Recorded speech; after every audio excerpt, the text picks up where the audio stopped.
In 1983, the Soviet Union believed the United States had launched nuclear missiles. The system was confident, the protocol was clear, and the man in charge did not follow orders. Just after midnight on September 26, 1983, deep inside a classified bunker known as Serpukhov 15, warning sirens shattered the silence. Red lights flashed across the control room. A new satellite defense system designed to detect American nuclear launches had detected an incoming missile. Then another. Then 3 more. According to the screens, 5 U.S. intercontinental ballistic missiles were already on their way. The officer on duty was Stanislav Petrov, a Soviet lieutenant colonel trained as an engineer. He was not chosen for bravery. He was chosen for precision. The rules were simple. Report the alert immediately. Higher command would decide the response. And that response could end the world. But something felt wrong. A real nuclear first strike would not begin with 5 missiles. It would be overwhelming, decisive, unmistakable. Petrov waited for confirmation from ground radar systems. Nothing appeared. Only the satellites were screaming. Those satellites were new, unproven, never tested in a real crisis. Around him, officers stared at him in silence, waiting for the call that would define history. Petrov had minutes. If he reported the alert and it was false, retaliation would follow. If he ignored it and it was real, the Soviet Union would be destroyed. He chose to trust his doubt. Petrov reported the alert as a system malfunction.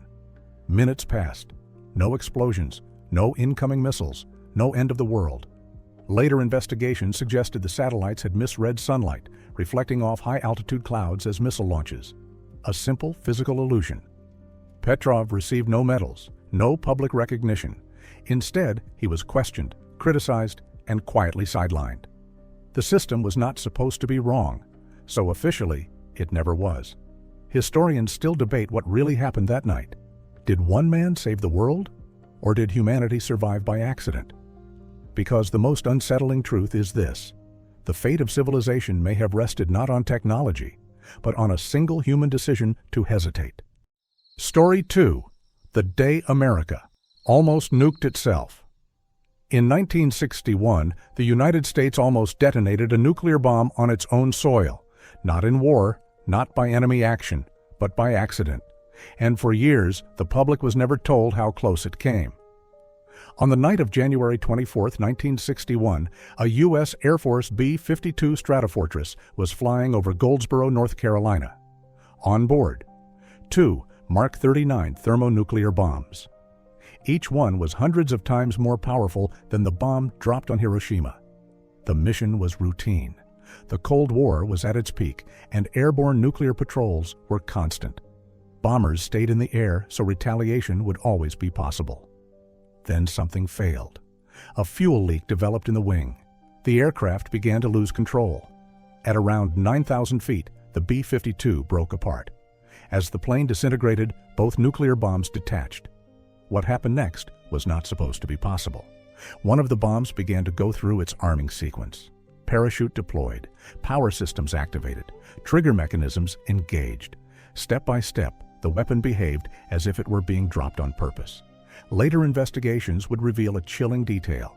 5 out of 6 safety mechanisms failed. Only one low-voltage switch, a simple, almost trivial component, prevented detonation. The bomb landed in a field just outside Goldsboro. If that final switch had failed, a nuclear explosion would have devastated large parts of North Carolina, contaminated entire regions, and forced the evacuation of major cities along the East Coast. There would have been no enemy to blame, no war to justify it, only silence and fallout. The second bomb fell at high speed and buried itself deep into the ground. Parts of it are still there today, unrecovered. For decades, the incident was downplayed. Official reports emphasized safety. The public was told there was no real danger. But declassified documents later told a different story. One government nuclear safety expert would write, "A single switch stood between the United States and catastrophe." No alarms sounded, no emergency broadcasts were issued. Most Americans slept through the closest nuclear call in their country's history. And that is the unsettling pattern of the Cold War. Not near misses caused by villains or enemies, but by routine flights, faulty equipment and human assumptions that systems would never fail.